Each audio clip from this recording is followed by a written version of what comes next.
இன்று கிறிஸ்து உயிர்த்தெழுந்தார். ஹல்லேலூயா.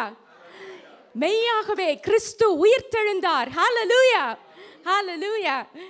நம்ம எல்லாரும் இன்னைக்கு இங்கே சேர்ந்து ஒன்றாக கூடி வந்திருக்கிறது எனக்கு ரொம்ப சந்தோஷமாக இருக்குது. இன்னைக்கு எவ்வளோ அநேகமான நல்ல நிகழ்ச்சிகளை நம்ம இன்னைக்கு பார்க்குறதுக்கு ஆண்டவர் நமக்கு உதவி செய்தார். இன்னைக்கு வேதாகமத்தில் இருந்து இயேசு உயிரோடு எழும்பினதினாலே, இயேசு தன் ஜீவனை நமக்கு கொடுத்ததினாலே என்ன நடந்தது, அநேக காரியங்கள் நடந்தது. அதை இன்னைக்கு நம்ம நாடகத்தின் மூலமாய் பார்த்தோம், வில்லுப்பாட்டின் மூலமாய் பார்த்தோம். நானும் இன்னைக்கு உங்களுக்கு ஒரு குறிப்பிட்ட பகுதியிலிருந்து 2 காரியங்களை எடுத்து காட்ட விரும்புகிறேன். இன்னைக்கு நம்ம கேட்டுட்டு இருந்த எல்லா இதுலேயும் அவங்க திரும்பி திரும்பி சொன்னது என்னன்னா, ஆண்டவர் ஏதேன் தோட்டத்திலே ஆதாம் ஏவாளோடு கூட நெருங்கிய உறவிலே இருந்தார். அவங்க கூட தினமும் சாயங்காலம் வந்து அவங்க கூட பேசினார். அவங்களுக்கும் ஆண்டவருக்கும் இடையில நல்ல ஒரு ரிலேஷன்ஷிப் இருந்தது. ஆனால் அவங்க பாவம் செய்தப்போ அந்த ரிலேஷன்ஷிப், ஆண்டவர் கூட ஆதாம் ஏவாளுக்கு இருந்த அந்த உறவு முறிந்து போனது. இயேசு சாமி இந்த உலகத்திற்கு வந்ததன் நோக்கம் என்னன்னா, இழந்து போன அந்த உறவை, முறிந்து போன அந்த உறவை மீண்டும் புதுப்பிக்கவே இயேசு இந்த உலகத்திற்கு வந்தார். சரியா? இதை இன்னைக்கு எபேசியர் 2ஆம் அதிகாரம் 11ஆம் வசனத்திலிருந்து 18ஆம் வசனம் முடிய உள்ள வசனங்களிலிருந்து நம்ம தியானிக்க போகிறோம். இந்த இதில் என்ன ஆச்சுன்னா, 12ஆம் வசனத்தை நம்ம வாசிக்கும் போது அதில் சொல்லியிருக்கிறது, அக்காலத்திலேனா இயேசு இந்த உலகத்திற்கு வருகிறதற்கு முன்னாடி. சரியா? இயேசு சாமி இந்த உலகத்திற்கு வருகிறதற்கு முன்பாக நீங்கள் கிறிஸ்துவை சேராதவர்களும் இஸ்ரவேலுடைய காணியாட்சிக்கு புறம்பானவர்களும் வாக்குத்தத்தத்தின் உடன்படிக்கைகளுக்கு அந்நியரும் நம்பிக்கை இல்லாதவர்களும் இவ்வுலகத்தில் தேவனற்றவர்களுமாயும் இருந்தீர்கள் என்று நினைத்து கொள்ளுங்கள். ஒரு 5 பாயிண்ட் அதில் நமக்கு கொடுக்கப்பட்டிருக்கிறது. அடுத்த ஸ்லைட் போயிடலாம்.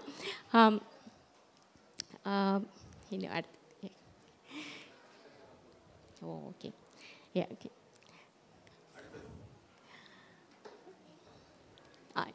முதலாவது, நாம் கிறிஸ்துவை சேராதவர்களாக இருந்தோம். நமக்கும் அவருக்கும் சம்பந்தமே இல்லாமல் இருந்தது. 2வது,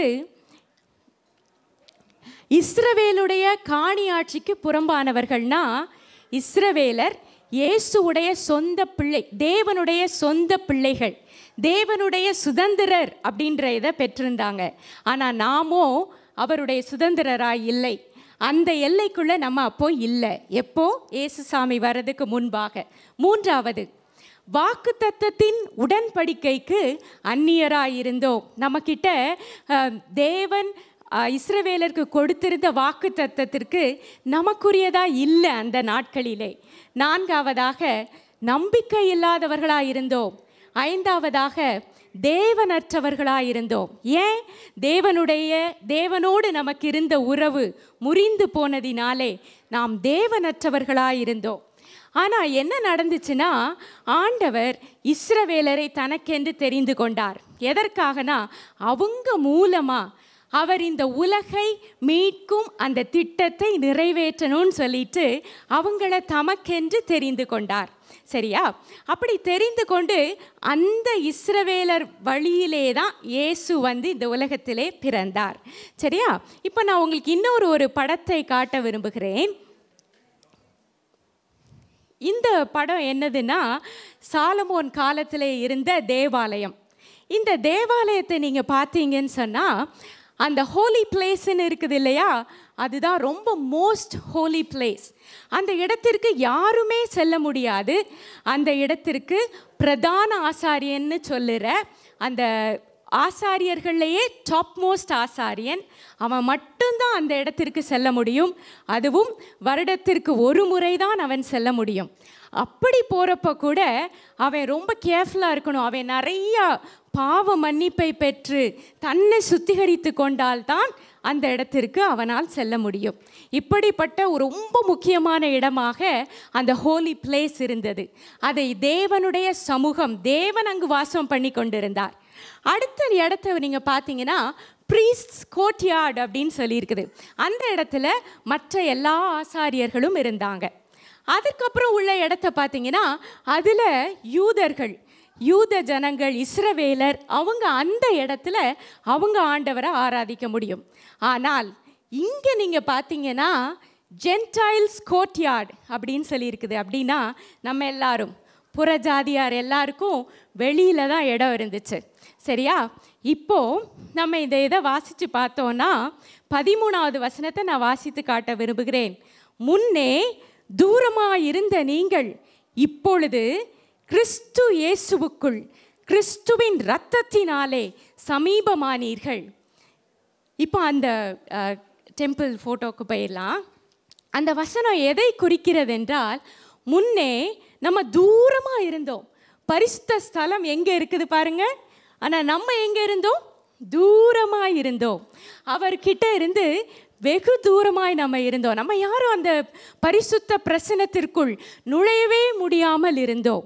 ஆனால் இயேசு கிறிஸ்து சிலுவையிலே செய்த அந்த காரியத்தின் மூலமாக இப்போ என்ன நடந்துச்சுன்னா, நம்ம எல்லாருக்கும் அங்கே போகிற ஆக்சஸ் கிடைச்சிது.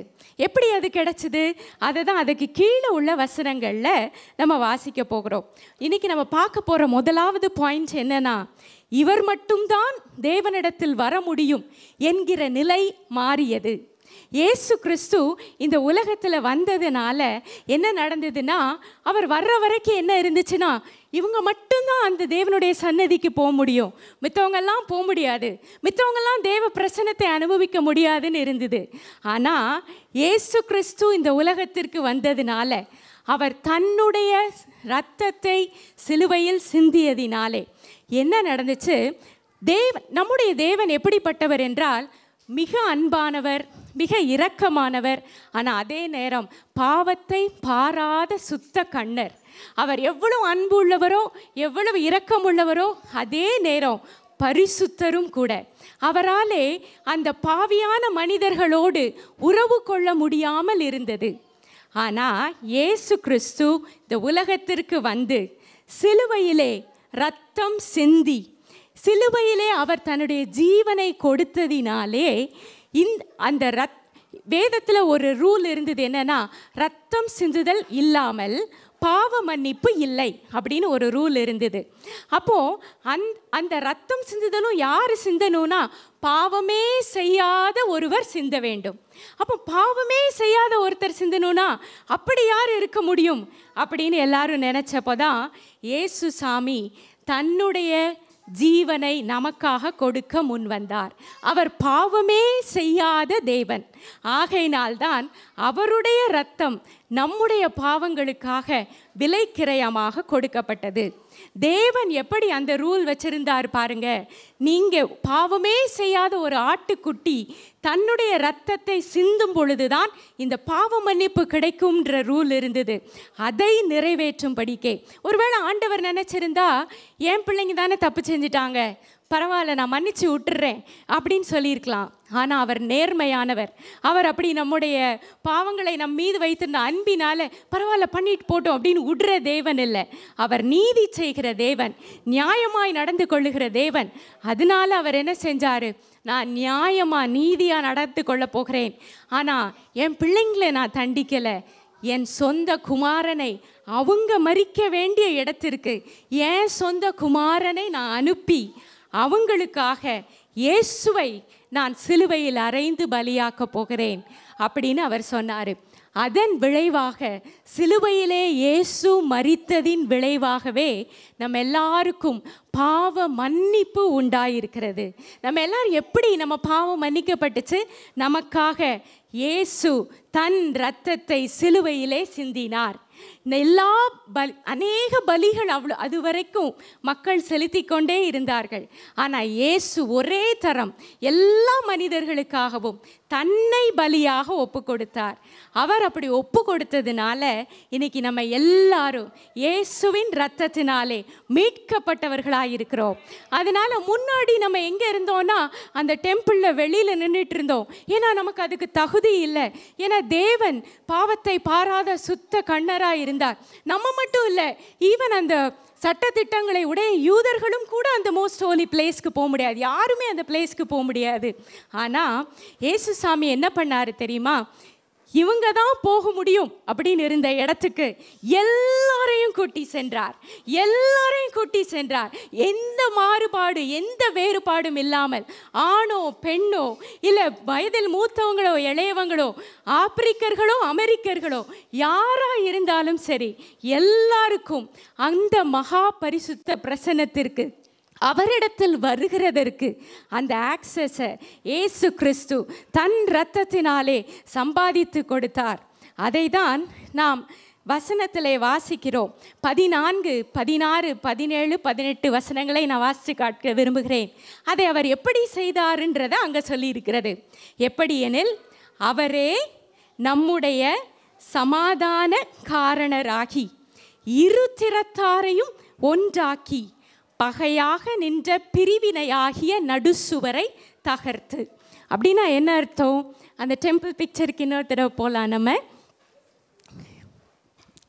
இரு திறத்தார் அப்படின்னா 2 விதமான கூட்டத்தார். ஒன்று புறஜாதியார், மற்றொன்று இஸ்ரவேலர். இந்த 2 விதமான கூட்டத்தார் இருந்தாங்க. இஸ்ரவேலர் என்ன பண்ணாங்க? சட்டத்திட்டங்களை, ஆண்டவர் அவங்களுக்கு கொடுத்திருந்த எல்லா பிரமாணங்களையும் கை கொண்டாங்க. இதை நாங்கள் செய்வோம், இதை நாங்கள் செஞ்சோன்னா எப்படியாவது நாங்கள் ஆண்டவருக்கு பிரியமாயிருவோம், நாங்கள் எப்படியாவது நல்லவங்களாயிருவோம், நீதிமான்களாயிருவோம்னு யோசிச்சு அவங்க செஞ்சிட்டு இருந்தாங்க. நம்ம தேவனற்றவர்களாக இருந்தோம், நமக்கு யாருமே கிடையாது. இப்படி இருந்த இந்த 2 கூட்டத்தாரையும் தேவன் தனக்குள்ளாக இணைத்தார்.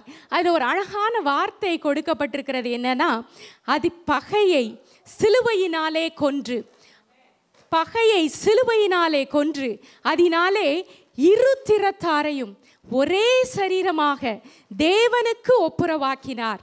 முன்னாடி எப்படி இருந்துச்சுன்னா, ஜென்டைல்ஸ் இங்கே உள்ளே வர முடியாது. இவங்க 2 பேருக்கு இடையிலேயே நீங்கள் பார்த்தீங்கன்னா ஒரு சுவர் இருக்கிறத நம்ம பார்க்கலாம். அந்த பகையாக நின்ற சுவரை இயேசு கிறிஸ்து சிலுவையிலே தன்னுடைய இரத்தத்தினாலே தகர்த்து எறிந்து விட்டார். அந்த பகையாகிய சுவரை இயேசு கிறிஸ்து தகர்த்தெறிந்து விட்டார். இந்த சுவர் மட்டும் இல்லை, அதுக்கப்புறம் உள்ள சுவரையும் பாருங்க.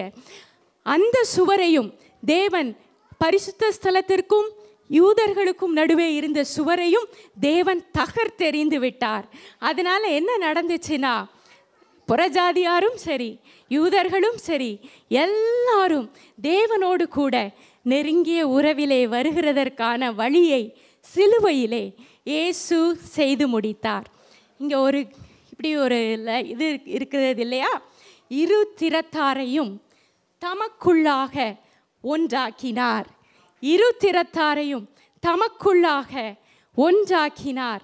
அது மட்டும் செய்யலை, அவர்கள் எல்லாரையும் தேவனோடு ஒப்புரவாக்கினார். இவங்களையும் ஒன்றாக்கிட்டாரு, தேவனோடு எல்லாரையும் ஒப்புரவாக்கிட்டாரு. இடையில் இருந்த பகையாகிய சுவர் இயேசுவின் இரத்தத்தினாலே தகர்த்தெறியப்பட்டது. இன்னைக்கு இது நமக்கு என்ன சொல்லி கொடுக்குது? இன்னைக்கு நம்ம என்ன இதை ப்ராக்டிக்கலாக அப்ளை பண்ணணும்னா நமக்கு என்ன சொல்லி கொடுக்குது? நம்ம யாராக இருந்தாலும் சரி, நமக்கு தேவனிடத்திலே ஆக்சஸ் இருக்கிறது. நம் யாராக இருந்தாலும் சரி, எந்த இடத்துல இருந்தாலும் சரி, எங்கே இருந்தும் தேவனேன்னு கூப்பிடும் பொழுது அவர் நமக்கு வந்து இறங்கி உதவி செய்கிறவராக இருக்கிறார். நிறைய நேரம் நம்ம என்ன யோசிச்சிடுறோன்னா, ஐயோ நான் அவரை கூப்பிட முடியாது, ஐயோ நான் அவர் பிரசன்னத்துக்குள்ளே போக முடியாது, அது யாரோ ஒரு போதகர் மட்டும்தான் போக முடியும், யாரோ ஒரு ஊழியக்காரர் மட்டும்தான் போக முடியும்னு நம்ம நினச்சிக்கிறோம். இல்லை, தேவன் உங்களுக்கும் எனக்கும் அந்த ஒரு வல்லமையை கொடுத்திருக்கிறார். அவர் நம்மளை பார்த்து சொல்கிறாரு, நீங்கள் அப்பா பிதாவேன்னு கூப்பிடுகிற புத்திர சுவிகார ஆவியை பெற்றிருக்கிறீர்கள், இனியும் நீங்கள் அடிமைத்தனத்தின் ஆவியை பெறவில்லை. இந்த சுவர் இயேசுவின் நாமத்தினாலே இடிக்கப்பட்டிருக்கிறது. ஆமென்.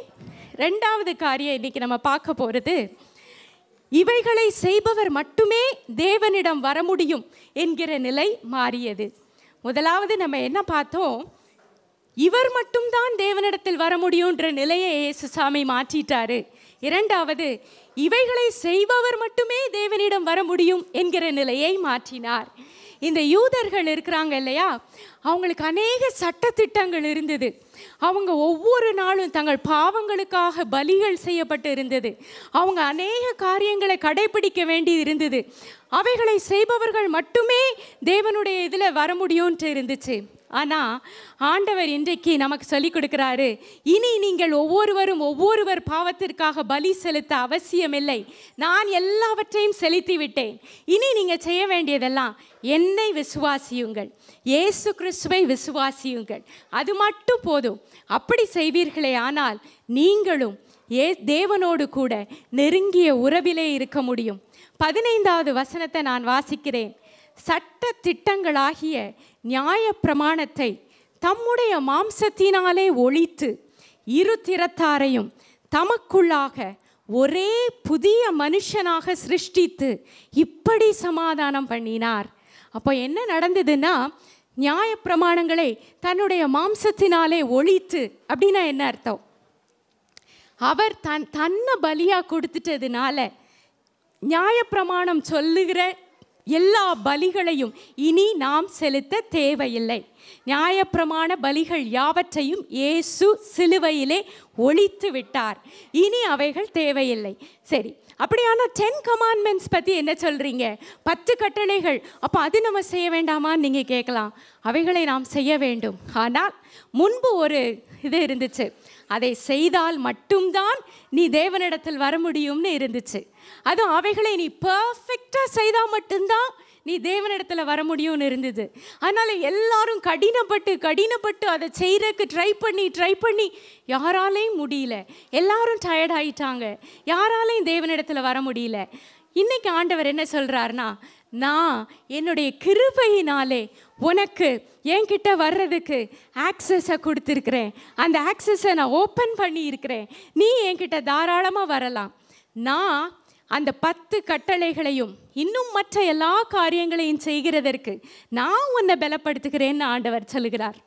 16வது வசனத்திலே இப்படியாக 18வது வசனத்தில் இப்படியாக சொல்லப்பட்டிருக்கிறது, அந்தபடியே நாம் இரு திறத்தாரும் ஒரே ஆவியினாலே பிதாவினிடத்தில் சேரும் ஸ்லாக்கியத்தை அவர் மூலமாய் பெற்றிருக்கிறோம். ஸோ இந்த 2 குரூப் பீப்புளும் ஒரே ஆவியினாலே, அது யாரு? பரிசுத்த ஆவியினாலே தேவனிடத்திலே சேருகிற ஸ்லாக்கியத்தை அவருடைய இரத்தம் நமக்கு பெற்று தந்திருக்கிறது. ஹல்லேலூயா, ஆமென். இன்னைக்கு நான் உங்களுக்கு சொல்லணும்னு நினச்சது, நம்மள அநேகர் நம்ம பரம்பரை கிறிஸ்தவர்களாக இருக்கலாம். நான் எத்தனை வருஷமாக நான் கிறிஸ்தவனாக இருக்கேன் தெரியுமா? நான் நான் ஆண்டவருக்காக செஞ்சிட்ருக்கேன் தெரியுமா?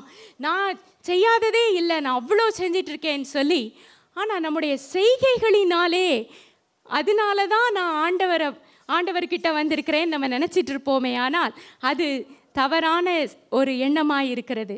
அதனாலே அல்ல, கிருபையினாலே விசுவாசத்தை கொண்டு ரட்சிக்கப்பட்டீர்கள். இது உங்களால் உண்டானதல்ல, இது தேவனால் உண்டாயிருக்கிறது. ஒருவரும் அதை குறித்து பெருமை பாராட்டுகிறதற்கு நம்ம இடத்துல அது ஒன்றுமே இல்லை. அதனால் இல்லைனா இன்னும் நீங்கள் ஸ்ட்ரகிள் பண்ணிகிட்டு இருக்கலாம். நான் ஆண்டவர்கிட்ட எப்படியாவது வரணும்னு நான் ரொம்ப ஸ்ட்ரகிள் பண்ணுறேன், நான் இதை செய்யணும்னு யோசிக்கிறேன், என்னால் செய்ய முடியல, இதை செய்யணும்னு யோசிக்கிறேன், என்னால் செய்ய முடியலன்னு நீங்கள் சோர்ந்து போய் இருக்கலாம். உங்களுக்கு ஒரு நல்ல செய்தி இருக்கிறது. நீங்கள் உங்கள் சுய பலத்திலே அப்படி நீங்கள் முயற்சி செய்ய வேண்டாம். உங்களால் அது செய்ய முடியாது என்று இயேசுவுக்கு நன்றாய் தெரியும். அதனால தான் அவர் உங்களுக்காகவும் எனக்காகவும் இந்த உலகிலே வந்து இவ்வளவு பாடுகளை பட்டார். அப்படின்னா நான் என்ன செய்யணும் அப்படின்னு கேட்டிங்கன்னா, இயேசுவின் இடத்திலே வாருங்கள். அவர் உங்களுக்கு என்று சம்பாதித்து தன் உயிரை கொடுத்து சம்பாதித்து கொடுத்திருக்கிற அந்த உறவு, தேவனோடு உள்ள அந்த உறவிற்குள்ளாக நீங்கள் வாருங்க. Have a genuine relationship with God. ஆண்டவரோடு ஒரு ஜெனுவனான ரிலேஷன்ஷிப்பை நீங்கள் ஒவ்வொருத்தரும் பர்சனலாக நீங்கள் வச்சுக்கோங்க. அந்த ரிலேஷன்ஷிப்பை நீங்கள் தொடர்ந்து ஒவ்வொரு நாளும் ஆண்டவரோடு இடைப்பட நீங்கள் கிறிஸ்துவை போல மாறுவீர்கள். அவர் உங்களுக்கு சொல்லியிருக்கிற எல்லா காரியத்தையும் செய்கிறதற்கு ஆவியானவர் உங்களை வல்லமையாய் பலப்படுத்துகிறவராயிருக்கிறார். அடுத்த ஸ்லைட் போகலாம். நம்ம ஆரம்பிக்கிறப்போ சொன்னோம், நீங்கள் முற்காலத்தில் எப்படி இருந்தீங்க? கிறிஸ்துவை சேராதவர்களாக இருந்தீங்க அப்படின்ட்டு. ஆனால் இப்போது இயேசு நமக்கு அதை செய்து முடித்து விட்டதினாலே முன்பு கிறிஸ்துவை சேராதவர்களாக இருந்தோம், ஆனால் இப்பொழுது நாம் கிறிஸ்துவின் உடையவர்களாக இருக்கிறோம். நாம் இயேசுவுக்கு சொந்தமானவர்களாக இருக்கிறோம். எபேசியர் 2:13 சொல்லியிருக்குது, முன்னே தூரமாய் இருந்த நீங்கள் இப்பொழுது கிறிஸ்து இயேசுவுக்குள் கிறிஸ்துவின் இரத்தத்தினாலே சமீபமானீர்கள். நீங்கள் தேவனுடையவர்கள், நீங்கள் இயேசுவினுடையவர்கள். நீங்கள் கிறிஸ்துவை சேராதவர்கள் அல்ல, இப்பொழுது நீங்கள் கிறிஸ்துவை உடையவர்கள். கிறிஸ்துவை யூ பிலாங் டு ஜீசஸ் இப்போ. ஆமென். இரண்டாவதாக, இஸ்ரவேலுடைய காணியாட்சிக்கு புறம்பானவர்கள்னு முன்னாடி நம்ம இருந்தோம் இல்லையா? ஆனால் இப்பொழுது நம்ம யாரு? ரோமர் 8:17 சொல்லி இருக்கிறது, நாம் பிள்ளைகளானால் தேவனுடைய சுதந்திரருமாமே. நம்மை அவர் தன்னுடைய சொந்த பிள்ளைகளாக ஏற்றுக்கொண்டிருக்கிறார். அப்படியானால் நாம் தேவனுடைய சுதந்திரராய் இருக்கிறோம். ஆமென். மூன்றாவதாக, வாக்குத்தத்தத்தின் உடன்படிக்கைக்கு அந்நியராக இருந்தோம் முன்னாடி. ஆனால் இப்போ தேவன் நம்மளை என்ன ஆக்கியிருக்காரு? அந்த வாக்குத்தத்தத்திற்கு உடன் பங்காளராய் மாற்றி இருக்கிறார். கலாத்தியர் 3:13-14 நம்ம அதை வாசிக்கலாம்.